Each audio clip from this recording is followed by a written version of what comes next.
This is Inspirational Women, a weekly series shining the spotlight on female trailblazers making a true difference in our community. Once again, here is Kate Daniels. Now let's look to November and National Native American Heritage Month. We have an ideal guest, Mary Ruth Barnes. She's an artist and author with roots in the Chickasaw Nation. Mary Ruth joins us to share insights into her new book, Where Birds Land.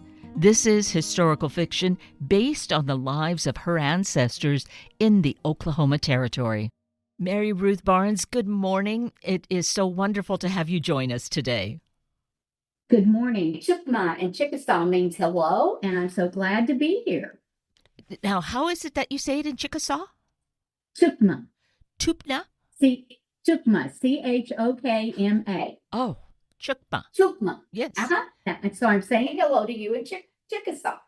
Well, what a great way to begin then. And I love it. There's kind of this, what I've noticed sometimes with native languages, there's kind of like a clicking sound that goes on, and that's what I was detecting a bit with your good morning. Yes, Yeah. Absolutely. Yeah. And we also say in a greeting to say thank you, we say yakoke for thank you. So Chukma and yakoke are saying hello and thank you. Yoko, say that one again, the thank you. Yakoke. Yakoke. Y-A-K-O-K-E. Yakoke. Yakoke. So we've learned a little bit this morning in terms of a new language. Yes, exactly. And actually, Mary Ruth, did you grow up learning any of the language, or was that even available to you? It was available to me through my grandfather. My grandfather was fluent in Chickasaw. He passed away when I was 8 years old. But, during my speaking time, I had so many words that I used and still use them after he passed that he had taught me, as a little girl. And his three sisters, who are in my book, Where Birds Land, they were not allowed to learn the language because the school that they were sent to, they were not allowed to speak their language. So I spent a lot of time with them, even after I was married and had children. My great aunts were a great influence on helping me continue the story of my Native American past. And how fortunate you were to have them still be there and to be sharing the stories so that you are able now to be writing about this and sharing it with us. Absolutely. Absolutely. It's been a joy to look back at their journals. A lot of things were written in their Bible. In fact, my great aunt Bessie wrote, "My papa is a constable for the Chickasaw Nation." She wrote it on 2 or 3 pages in her Bible. And I think she was meant for somebody to find that and read that and know how proud she was that her papa was a constable for the Chickasaw. And so was that a federal position or was it a native position? It was a native position. Yeah. Back in Indian Territory in the late 1800s, they had constables and national jailers, and they actually had attorneys that worked for the Chickasaw Nation during that time. So my ancestors, the women in our family, were very much politically involved in that they followed their husbands and their elder men and watched what they were doing. So they learned a lot about what was happening in the government and in the politics at that time. And probably as much as there's politics today, it was very heavy then, and there was so much that was skewed and churned and the landscape was changing in Indian Territory. From the time they were removed from Tupelo, Mississippi, the Chickasaws and Choctaws and the 5 civilized tribes. Actually, there were 39 tribes that came into Indian Territory, which is now Oklahoma. So you saw a large number of people, several 100,000, coming into this area to settle. And they were following and creating their own government and developing it as the landscape was changing, and trains were coming in and wagons and cars were starting to be developed. And so, the times just changed with them. So it was a struggle for both my great-great-grandmother, which I wrote about in Little Bird, which was my first book, and then her daughter Ella, which is my great-grandmother in the second book, Where Birds Land. But they were nicknamed Chickasaw names. She was called Foshi, which is Little Bird, and she was called Osi, which is Little Eagle. And so this is why I got the bird theme to title my books, was from their nicknames that I learned from my great aunts explaining about how they got the names and etc. So, but my basis of me writing this story came from research I originally did in 2013 with my mother, who was still alive at the time and was 96 years old. We would go to Tishomingo and look at paperwork, histories of our ancestors, and read about my great-great-grandmother going before the Dawes Commission, and her questions and answers began to develop a story, but it was mixed up. It was totally mixed up, Kay. So you would look at it and you think, okay, this was before this. This transcribed was in 1902. This one was in 1899. And you get pieces of the pages because it was all Xerox copies. And not until 2019 was I able to get on Ancestry and find that these papers were finally put into sequential order. And I found 77 pages of the Dawes trials for my great-great-grandmother, and I found almost 80 pages of my great-grandmother of the transcripts. So this is how my story developed, was from real life stories that they responded to the questioning that they were asked. And this was not documentation that you could potentially find elsewhere. They had saved it from the time that they were actively involved in it. Well, the transcripts were typewritten, thank goodness. You know, yes. Most of them. I do have some handwritten things like their marriage license, this kind of thing, were handwritten. But the documentation was transcribed by a gentleman named Tam Bixby. I saw his name on all of those documents. And so he was the transcriber. There was probably a translator there, because, you know, I know she was fluent, my great-grandmother, in her language. So they had to have, somebody translating. But it was interesting because the questions, these 5 civilized tribes, they were functionary white men from the federal government coming to determine, after the Dawes Act of 1897, they were there to determine who was Indian and who was not.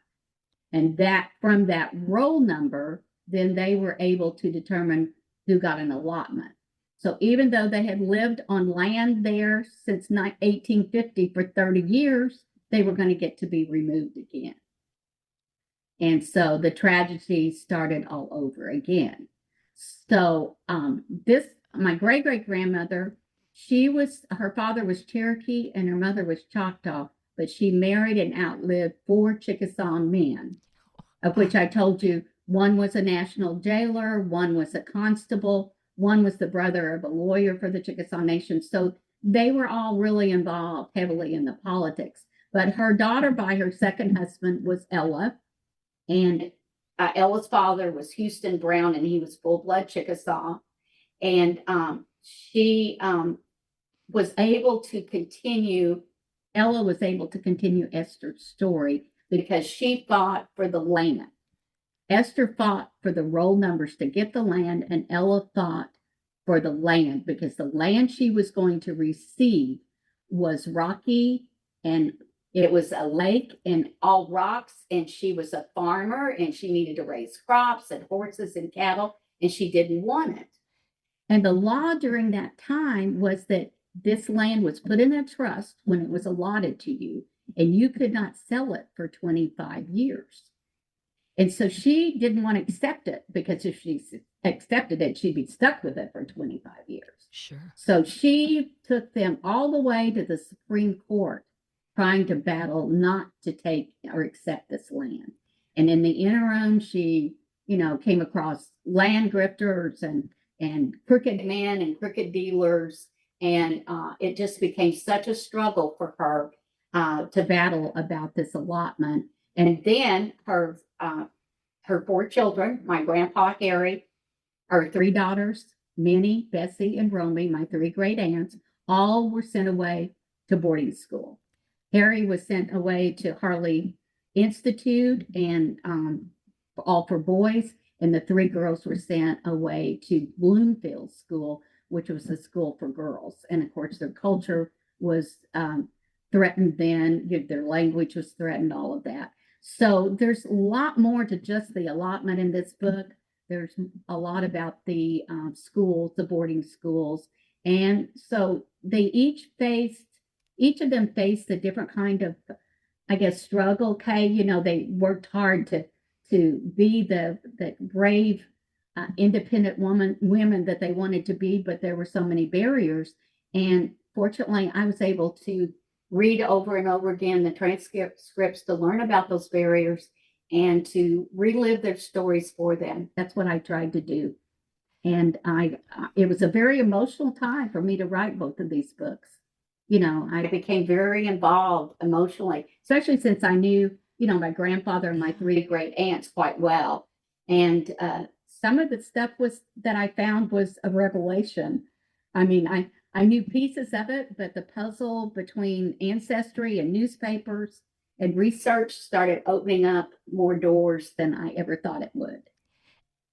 And did you feel in the process of doing it, and I just so highly commend you for continuing to really delve deeply into it so that you have the story, but you can share with us this important history.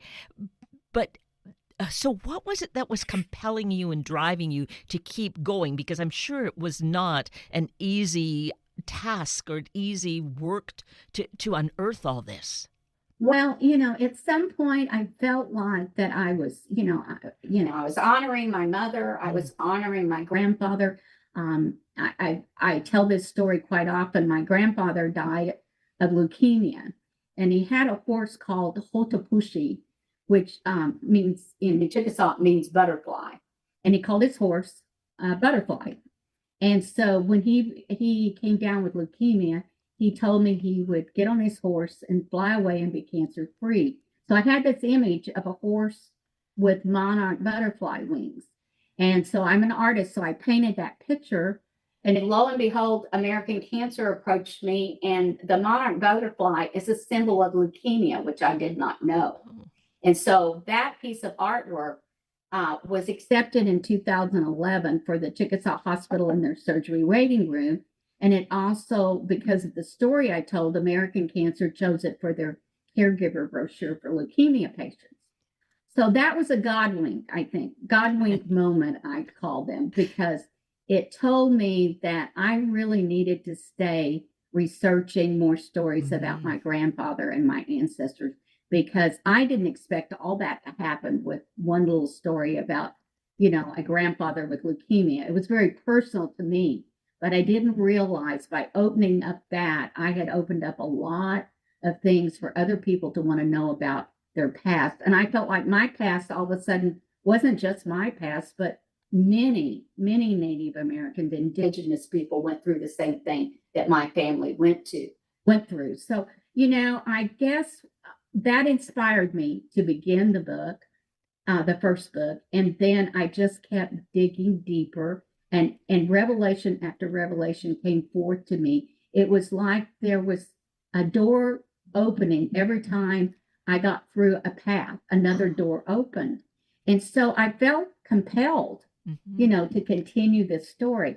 And I know at one point I was writing a piece in Little Bird, and my husband was sitting across the table from me. He was looking at me, and he said, "Why are you crying, Mary Ruth?" The tears were coming down my face.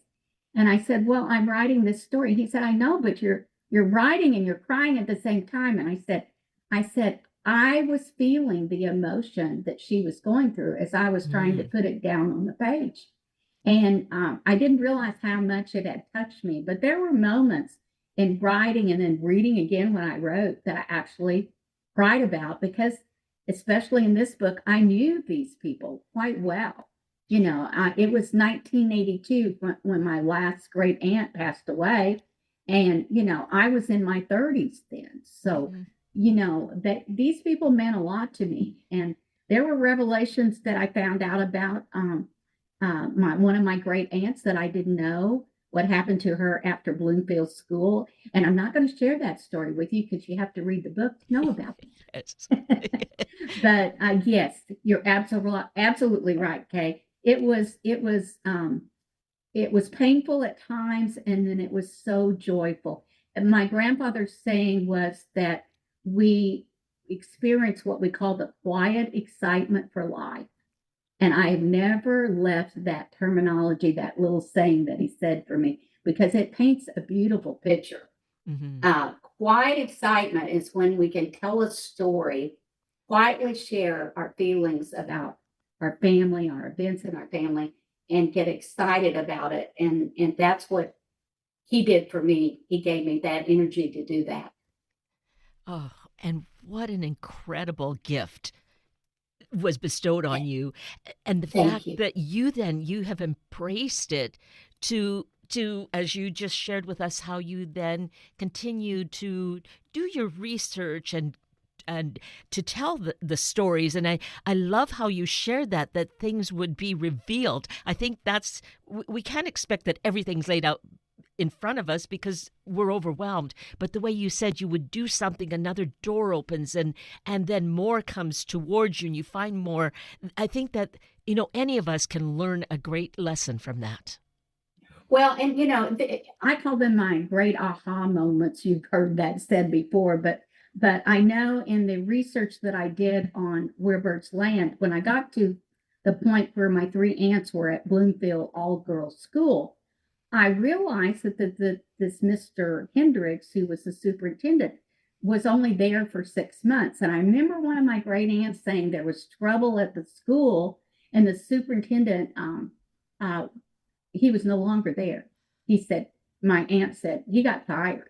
Well, I reached out to a woman, Amanda Cobb Griffin, who had written a book about Bloomfield schools, and I asked her about this superintendent because in her book there wasn't much about just the short time period he was there, and there was not much said. And she said I couldn't find anything really much about him. He was only there about 6 months. So I delved into newspapers.com. That's one of the other resources that I use. And that is a difficult struggle because you've got to know how to filter and filter and filter down to get what you want. So I learned to just use the local newspapers that were prevalent at that time, like the Ardmorite or the Denison News or the Tishomingo Johnson County papers. Not to try to go out to the bigger papers, but the smaller ones. And then all of a sudden, I found an article about Hendricks being fired. And in that article was mentioned my Aunt Minnie McSwain, my Aunt Bessie McSwain, and my Aunt Romy McSwain. And I'm not going to tell you what happened, but it was a tragedy that happened then and it affected them horribly. And they had told me there was an issue, but I didn't know the full story. And it was written out in a 2-column article, and just as clear as a bell. Their names were there. It said that their cousins, Hattie, Manny, and Francis, were already in school there, and that Palmer Mosley and several of the heads of the Chickasaw Nation had come forward to fight for these 3 girls. And I did not know what they went through until I found that article. I knew there was something, but do you see that I felt like something what kept guiding me? Yes. That I needed to go forward and keep going that direction because I felt like there was more to be told. And I'm so grateful I did. And as I say, it was painful. There were a couple of things that were extremely painful, but it's just like those of you who say, I'm not going to do my DNA. Well, I said that for many years. I'm not going to do my DNA. But I did do my DNA after the first book. I decided because I don't look Chickasaw. My grandfather was half and my grandmother was full-blood Irish. So I look more like the Irish side of the family, although I have the cheekbones of my ancestors that were Native American. But anyway, I felt like that as I went further and further into these books, I was able to go ahead and do my DNA. And I thought, well, I've had a roll card since I was a little girl. I know that, all my family was Native American, but will it show up on DNA? Well, lo and behold, it did, which was wonderful. And it showed my ancestors from the area of Tupelo, Mississippi. And I was so grateful I did that just to double check to make sure that when someone picked up this book, even though, or this one, and they knew I'd done the research and I shared pictures on the back, actual photos that I have of my ancestors. They're old brownstone, brown toned, Yes. kind of cardboard paper-like pictures, that they were, but I still have them. And the Chickasaws restored them. So I was able to know that my background was totally real and that everything that I was portraying here was authentic. And then the Chickasaw Nation had affirmed that the events in my stories were authentic. And I just enhanced the characters so that you would know them better and tell the story from my love of them. And we get to know them and really develop that love as well, which that is an important thing at any time, but certainly this time in our history for us to learn and understand and find these connections and find compassion and empathy, all of that. I think in reading stories and finding the humanity, really finding the people, right? That's what, absolutely. Yeah. Well, and I think that, we're approaching the time where we celebrate the Indigenous Peoples Month in November. And I think that my books are not just my stories, but they're all across the United States. Every Native American story has a story and a family that they need to honor. And I'm hoping these books will encourage others to look to see if they had a roll number, if they can get a roll number, if they can take a look at the allotments. My husband and I were fortunate to walk the allotment land that, of course, she sold, but we were able to walk the land together hand in hand and feel the earth and the rocks that she didn't want, but we were able to see why she felt.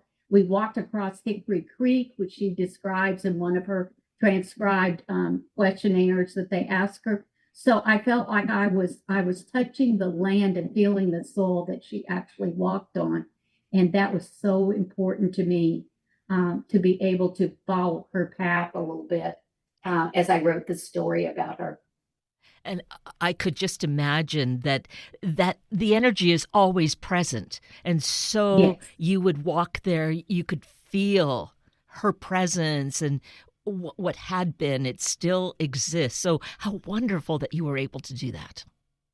Well, and sharing that story, I was able, as I went through writing the book, to share some of my grandfather's stories because he had numerous. He was a storyteller. He had numerous stories. But one of my favorite ones is we took the horses, and I was about 7, and we went up to the top of a hill in Oklahoma, and he had me get off my horse. I slid off. We didn't have saddles. I was just riding bareback. Slid off, and he had me lay on the ground. And he said, put your head on the ground, Mary Ruth, put your hands on the earth. And we lay there for a few minutes, and I said, what are we doing here, Papa? And he said, give me a minute. And so then he whistled. And when he whistled, this shrill like whistle, put my head back down. And all of a sudden I felt the earth shaking and moving and moving. And all of a sudden a head of maybe 25 horses came over the hill. And he wanted me to feel that vibration and feel that earth moving. And he said, you and nature need to be close.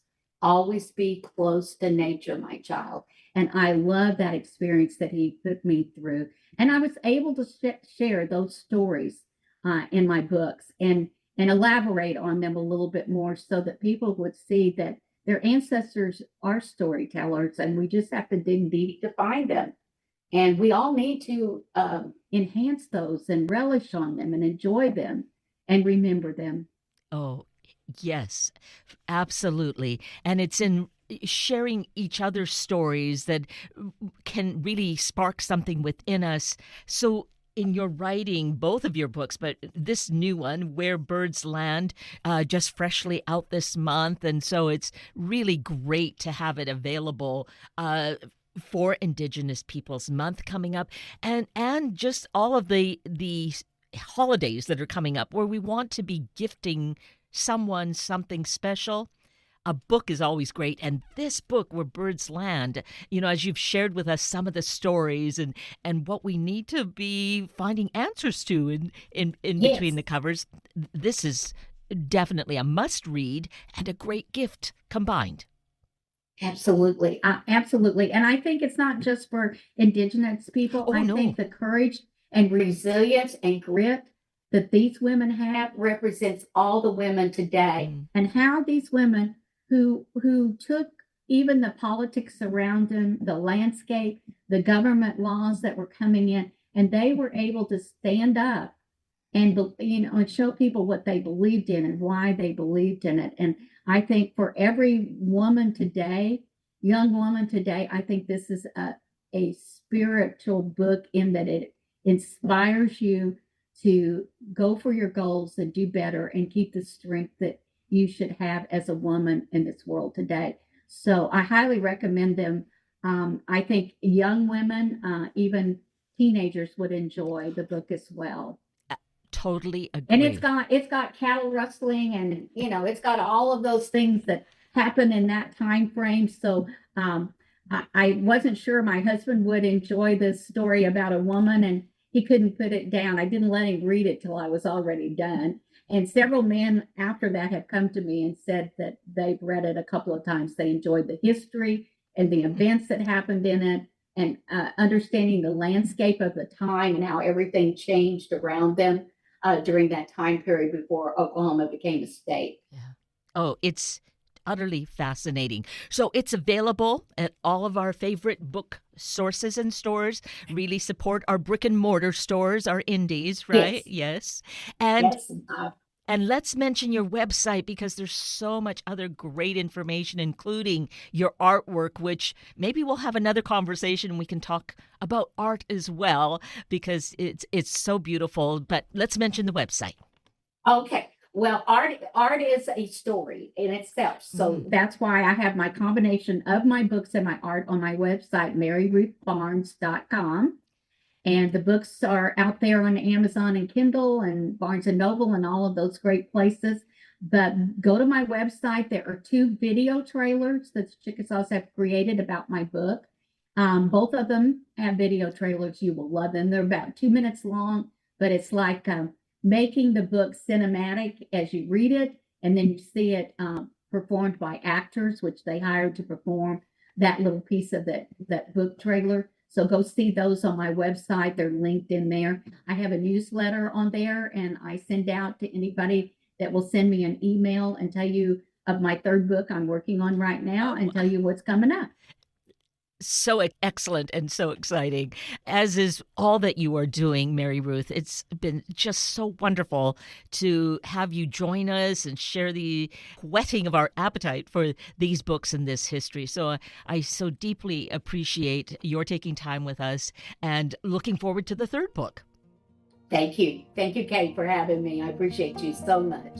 I'm going to say these words. Yes. Chapisa Lacho, which means see you later, because the people we care about and love, our friends and our family, we never say goodbye. We always say, see you later. So Chapisa Lacho. Thank you for being here this morning to meet these special guests with their special personal stories that provide inspiration and also challenge us. Please check the station's website for the podcasts for more information about these guests, and please share the stories with your family and friends.